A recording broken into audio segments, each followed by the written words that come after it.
Salut tout le monde et bienvenue dans cette nouvelle vidéo. On se retrouve aujourd'hui pour un petit point lecture.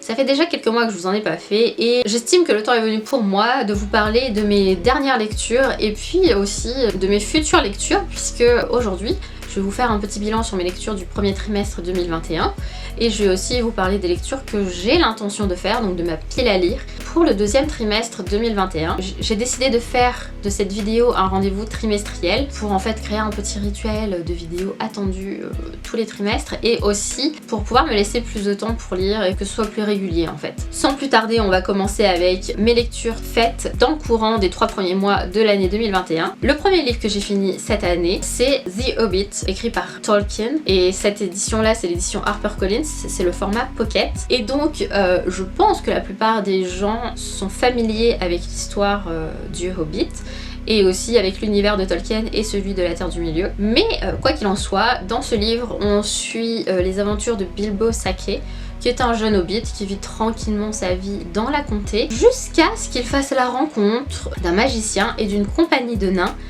Et cette rencontre va totalement bouleverser sa vie et bouleverser qui il est, bouleverser ses habitudes. Et je pense que c'est pour ça que c'est un livre à lire, parce que c'est un livre qui parle un peu de rite de passage, de traversée, de changement de vie, et je trouve qu'il est vraiment super intéressant. Alors parfois l'écriture, le style d'écriture peut être un petit peu lourd, mais ça c'est Tolkien, c'est son style, c'est parfois très alambiqué, il y a parfois des tournures de phrases qui sont un peu lourdes, mais en soi je trouve qu'il est assez facile à lire et je trouve qu'il est adapté à des personnes qui ont déjà un petit niveau en anglais et qui pourraient être intéressées d'apprendre du vocabulaire ou de découvrir des histoires ou de lire une première fois en anglais. Je pense que ce livre est assez adéquat pour ça. J'ai ensuite lu Funèbre de Juliette Caz aux éditions du Trésor et dans ce petit livre on retrouve différents chapitres qui parlent de rites autour de la mort dans différents pays. Et il faut savoir que pour moi la mort est un sujet extrêmement important. C'est un sujet absolument pas tabou puisque ça fait partie pour moi des choses naturelles de la vie. J'ai envie de dire que on est et logiquement on va vers notre mort, hein, on va pas vers une immortalité mais on va vers notre mort et donc du coup je pense que c'est quelque chose d'important de connaître un peu les rites autour de la mort, de savoir comment les gens vivent avec la mort, comment les gens l'aperçoivent en fait. Et c'est ce qu'on retrouve dans ce petit livre puisque comme je le disais, on retrouve à travers les pages différents rites de différents pays ou différentes régions du monde concernant la mort et comment vivent les vivants avec cette mort qui est tout à fait naturelle. Donc j'ai trouvé ce livre vraiment hyper intéressant. D'ailleurs je suis l'auteur sur Instagram et sur son blog et sur YouTube et aussi j'écoute son podcast. Parce que oui, je suis une grande fan de mort. Et je suis aussi une grande fan de Juliette Caz parce que je trouve qu'elle parle très bien de ce sujet et que ce qu'elle dit est pertinent et permet de s'ouvrir un peu à ça et d'aller faire des recherches, d'approfondir ses recherches, d'approfondir ce qu'elle nous dit sur la mort et franchement je suis hyper fan. D'ailleurs je vous mettrai dans la petite fiche qui est juste en haut un lien vers sa chaîne. N'hésitez pas à aller la découvrir, je trouve que elle fait un travail formidable, vraiment. Donc c'est un livre que je conseille aux gens, même si la mort c'est pas votre truc. Je pense que c'est un livre qui peut être apprécié de tous parce que c'est une façon de découvrir comment on gère ça, comment on voit ça dans différentes parties du monde et peut-être c'est aussi un moyen de démystifier un peu la mort et le fait que ce soit quelque chose qui fasse peur en fait. Donc c'est un livre que je vous conseille vraiment. J'ai ensuite lu So Basic So Chic de Émilie Albertini et Anne Imbert. C'est illustré par Stéphanie Rousseau et c'est édité par Marabout et ça fait partie de la collection Les Carnets de Style. C'est un livre que j'ai depuis très longtemps et que j'ai relu cette année parce que je voulais quelque chose d'assez léger, un truc voilà sans trop de concentration et voilà, il est très bien pour ça. C'est un livre qui parle de mode, de style, de quelles sont les pièces indispensables à avoir dans un dressing, comment les agencer entre elles, comment avoir le plus de potentiel de cette pièce et puis il y a aussi des idées de do it yourself et compagnie. C'est un livre que je trouve assez bien, qui a assez bien vieilli parce qu'il date de 2013 quand même, donc il a 8 ans et du coup je trouve qu'il a assez bien vieilli, même si je trouve que certains conseils à l'intérieur sont un peu datés et voire parfois un peu un peu limite. Après, je pense qu'il mériterait un update, une réédition, une refonte, mais en soi je le trouve très intéressant parce que on découvre un peu aussi l'histoire des vêtements et ce genre de choses là, et sur ce point de vue là il est très enrichissant. Je le garde aussi, enfin je l'aime bien aussi parce que les illustrations sont de Stéphanie Rousseau ou Mademoiselle Steph sur Instagram, et je trouve qu'elle fait de très belles illustrations, elle est vraiment douée dans ce qu'elle fait. Je vous mettrai dans la barre d'infos un lien vers son compte Instagram et puis aussi vers son blog. Voilà. Pour les 3 livres que je viens de vous présenter, il existe aussi une chronique sur le blog que je vous invite à découvrir en cliquant dans les liens juste en dessous dans la barre d'infos. Et de toute façon, je vous mettrai bien sûr tous les liens vers les livres que je vais vous présenter dans la barre d'infos, qui est ou non une chronique. Et pour en revenir au livre que j'ai lu, le dernier livre que j'ai lu ce trimestre, c'est Le meurtre de John Steinbeck. C'est un livre qui regroupe plusieurs nouvelles de l'auteur, qui a aussi écrit Les raisins de la colère. En fait, je l'ai trouvé très intéressant parce que toutes les petites histoires sont un peu des histoires un peu thriller, c'est des histoires où tout se passe normalement et puis tout d'un coup un petit truc qui fait twister toute l'histoire, qui change toute l'atmosphère de l'histoire, et j'ai trouvé ça très intéressant, c'était très rapide à lire et en fait on rentre vraiment bien dans les histoires, et j'ai beaucoup aimé ça avec ce petit livre vraiment tout petit, hein. Il n'y a pas des centaines de pages, hein. Mais il est vraiment très bien, j'ai beaucoup aimé, je vous le conseille. Maintenant j'ai envie de vous parler du livre que je n'ai pas réussi à lire qui était dans ma pile à lire du Pumpkin Autumn Challenge et qui était dans ma pile à lire jusqu'à ce que je commence à le lire en janvier, et en fait j'ai lu 15%. C'est-à-dire que depuis que j'ai commencé à le lire en janvier jusqu'à maintenant, je n'ai lu que 15% de l'histoire. Donc je me suis dit que c'était pas le bon moment et qu'il fallait que je l'arrête, et du coup il s'agit de ce livre là, il s'agit du Signal de Maxime Chatham, que j'ai énormément de mal à lire, même si l'histoire est intéressante, mais il y a un truc qui fait que j'ai pas encore envie de le lire. Je n'ai aucune profonde envie de le lire, j'ai du mal à m'y mettre, j'ai du mal à vraiment rentrer dans les chapitres et tout ça. Donc du coup je préfère l'abandonner pour le moment, le mettre de côté et le reprendre quand je sentirai que le moment est bon. Parce que je pense que les lectures ne se font pas simplement parce qu'on prend le livre et qu'on a envie de lire. Je pense aussi qu'elles se font parce qu'on a envie de lire ce livre-là et que l'appel du livre s'est fait. Donc voilà, donc c'est pour ça que je ne continuerai pas cette lecture pour le moment et que je la mets de côté et qu'on verra plus tard ce que ça donne. Après la lecture abandonnée, je vais vous parler un peu de mes lectures actuelles, de mes lectures en cours avant de vous présenter ma pile à lire. Bon, faut savoir que mes lectures en cours font partie de ma pile à lire, hein, bien entendu. Et du coup, c'est parti, hein. Je lis en ce moment le Silmarillion de Tolkien. Cette fois-ci, je le lis en français, hein, parce que je ne l'ai encore pas trouvé en anglais. Mais d'ailleurs, je préfère le lire en français une première fois pour être sûre d'avoir tout compris. Donc, c'est l'histoire de la Terre du Milieu, ou des Terres du Milieu, avant le Hobbit, avant le Seigneur des Anneaux. Ça explique vraiment comment... En fait, c'est la genèse de la Terre du Milieu. Ça explique sa création, ça explique les peuples, comment ils y sont arrivés, etc. Et je trouve ça hyper intéressant. Mais qu'est-ce que c'est long et qu'est-ce que c'est condensé. Il y a tellement d'informations dans ce bouquin, tellement d'informations, tellement de noms, tellement d'endroits, tellement de lieux. C'est fou. Et c'est vraiment, je trouve ça hyper bien construit parce qu'en fait, ça donne vraiment tout le background du Seigneur des Anneaux et du Hobbit, et je trouve ça hyper fascinant. Je suis à peu près à 45% du roman et j'ai pas fini de découvrir les personnages, j'ai pas fini de découvrir l'histoire de la Terre du Milieu. C'est vraiment génial.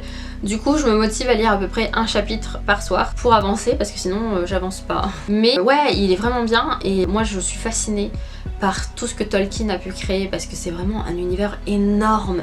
C'est des siècles et voire des millénaires d'histoires qu'il a créé. C'est formidable. C'est formidable. Et ensuite, je suis aussi en train de lire Trop intelligent pour être heureux, l'adulte surdoué de Jeanne Siofachin ou Fachin, je sais pas comment on prononce son nom de famille, aux éditions Odile Jacob. Donc c'est un livre de psychologie, de développement personnel un peu, qui parle des adultes surdoués qui n'ont pas été nécessairement diagnostiqués quand ils étaient enfants et qui du coup se posent plein de questions. Et je trouve que c'est un sujet hyper intéressant parce que souvent Les gens ne sont pas nécessairement diagnostiqués enfants parce qu'ils ne correspondent pas tout à fait à ce qu'on attend d'un surdoué. Et du coup, avec les années, ça peut avoir un impact en fait sur les gens. Et je trouve qu'il est intéressant de savoir un peu comment détecter la surdouance ou le haut potentiel chez les enfants ou chez les adultes. Et pour le moment, je suis hyper intéressée par ce que l'auteur raconte. J'ai lu que 15% et en fait, je me laisse le temps de bien assimiler tout ce que j'ai appris. Et donc voilà, c'est un livre que j'aime bien, que je recommande aux gens qui veulent en apprendre plus sur l'adulte surdoué. Et je sais qu'elle a aussi écrit un livre pour les enfants surdoués, donc si vous voulez lire aussi ce livre, je pense que ça peut être intéressant. Même si ça ne nous concerne pas nécessairement, je pense que ça peut être intéressant d'en savoir un peu plus sur ce sujet.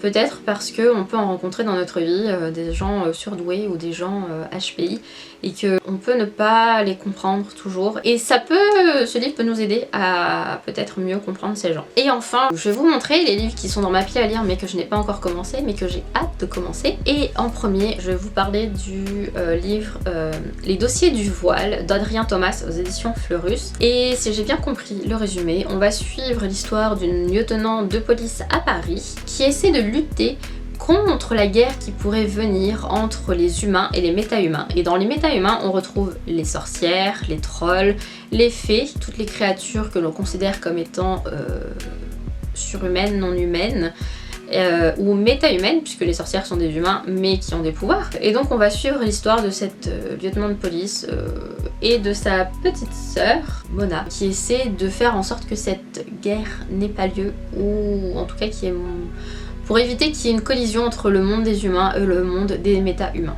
si j'ai bien compris le résumé. Et c'est un livre que j'ai très hâte de lire, déjà parce que la couverture est dingue, elle est folle cette couverture, et en plus parce que l'histoire a l'air prenante. En même temps, moi tu me mets des sorcières dans un livre ou la mort et je vais te le lire, hein. J'adore ces sujets-là. J'aime bien les trucs un peu fantastiques, les fantaisies. C'est ce qui m'a attirée dans ce livre que j'ai acheté il y a vraiment pas très longtemps. Le prochain livre que je vais lire a propulsé son auteur encore plus sur le devant de la scène ces derniers mois. Il s'agit de Toujours plus de Léna Situation, dont le motto est plus est égal plus. Faut savoir que je ne connaissais pas Léna Situation avant la sortie de ce livre. Vraiment. Pourtant j'en suis des gens sur YouTube et compagnie, mais je ne la connaissais pas et j'ai découverte à la sortie de son livre, j'avais pas encore acheté le livre, j'ai découvert à la sortie de son livre.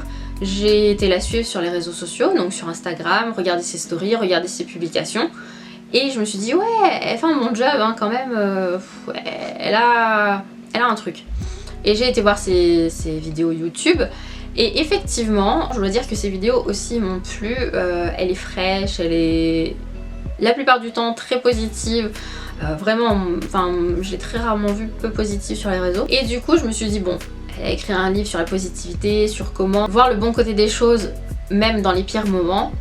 Et je me dis, bah écoute, ça peut être sympa à lire, surtout que moi je suis pas du tout optimiste, je suis plutôt très défaitiste et vraiment pas optimiste. Donc du coup, je pense que comme tout livre de type développement personnel, ça peut apporter quelque chose. Et voilà, j'ai très hâte de le lire parce que il a l'air vraiment cool. Et il est aux éditions Robert Laffont. Et ensuite, dans ma pile à lire, j'ai le 3e hémisphère. Le tome 1 qui s'appelle Le Canaliseur, écrit par Natacha Cornu, aux éditions Nisha, etc. Et il faut savoir que Natacha Cornu, c'est Marie-Madeleine, c'est-à-dire l'une des figures emblématiques de la chaîne Occulture. Elle est top. Franchement, la chaîne Occulture est top. Vous devriez la découvrir. Je vous la mets aussi dans le petit juste là. Vraiment, c'est avec le Bizarrium dont je vous parlais un peu plus tôt dans la vidéo. C'est une chaîne que j'aime énormément regarder. C'est une chaîne qui parle de tout ce qui est un peu occulte, mais qui apporte des pistes de... Je trouve que ça apporte des pistes de réflexion, des façons de voir différemment les choses occultes. Et j'aime beaucoup la chaîne, j'aime bien leur façon de faire leurs vidéos. Elles sont très... Enfin, moi je les trouve super cool. J'adore les regarder. Et du coup, je me suis dit que ce livre pouvait être intéressant. Bon, il est énorme, c'est un gros pavé. Ça fait longtemps que je n'ai pas lu de livre aussi gros. Et je n'ai pas lu le résumé. Parce que je veux découvrir l'histoire sans avoir lu le résumé. Mais je sais que ça parle un petit peu d'un monde, un peu une dystopie, de ce que j'ai compris. Prêt à voir à la lecture. Mais j'ai vraiment hâte de le lire parce que il a l'air il a l'air dingue, il a l'air vraiment dingue. Le livre que je voudrais lire ensuite, c'est Jouissance Club de June Plat aux éditions Marabout. C'est le livre du compte Instagram Jouissance Club que je vous invite à découvrir parce que il est très intéressant. Et du coup, la personne qui tient le compte a décidé d'écrire ce livre en intégrant ce qu'elle a mis sur son compte, certains posts qu'elle a mis sur son compte, mais aussi en ayant toute une partie explicative sur la sexualité. Je trouvais assez intéressant d'avoir ce livre dans ma bibliothèque, de découvrir des choses. On n'est jamais à court de découvertes sur le corps humain. Donc en découvrir plus sur la sexualité, pourquoi pas hein. Et franchement je pense qu'il sera très intéressant. Et enfin le dernier livre de ma pile à lire, c'est Miroir de Mélissa Bellevigne aux éditions Hachette Roman. C'est la suite de Paranoia que j'ai lu pendant le Pumpkin Autumn Challenge. J'ai acheté le livre juste après en fait, juste à la fin du Pumpkin Autumn Challenge, je pouvais pas attendre. Du coup c'est la suite de l'histoire de Judy et Elisa. Donc Judy la patiente et Elisa la psychiatre. J'ai très hâte de découvrir la suite, très hâte de découvrir comment on va se terminer cette histoire, comment ça va se goupiller cette histoire. Donc voilà pour cette update lecture. J'ai vraiment hâte de découvrir tous les livres qui sont dans ma pile à lire en espérant que je pourrai tous les lire ces 3 prochains mois. J'ai aussi très hâte de continuer à lire et de finir les livres que je suis en train de lire, donc Le Silmarillion et Trop intelligent pour être heureux, parce que ce sont 2 sujets qui m'intéressent énormément. Le Silmarillion parce que tout ce qui est Terre du Milieu, Tolkien, la quête de l'anneau et tout ça, je trouve que c'est un monde hyper travaillé et hyper fantastique et que j'aime découvrir le maximum sur ça. Et la psychologie parce que je pense que c'est toujours quelque chose de bien d'en apprendre un peu plus, même si on ne fait pas des études dans cette optique là, mais c'est toujours bien d'avoir un petit peu des retours ou des idées de ce qui peut être fait là-dedans. J'espère en tout cas que la vidéo vous a plu. Si c'est le cas, n'hésitez pas à me mettre un petit pouce vers le haut et n'hésitez pas non plus à me laisser des commentaires. Moi ça me fera plaisir de vous lire et de vous répondre dans la mesure du possible. Pas parce que j'ai plein de commentaires, hein, juste parce que parfois je ne sais pas quoi répondre. Je vais être honnête hein. N'hésitez pas non plus à vous abonner à la chaîne et à activer la cloche des notifications, comme ça vous serez toujours au courant des vidéos qui vont sortir. Pensez également à me suivre sur mes réseaux sociaux et sur mon blog, j'y poste assez régulièrement. Sur ce, moi je vous souhaite une bonne journée, une bonne soirée ou une bonne nuit et je vous dis à très bientôt. Salut!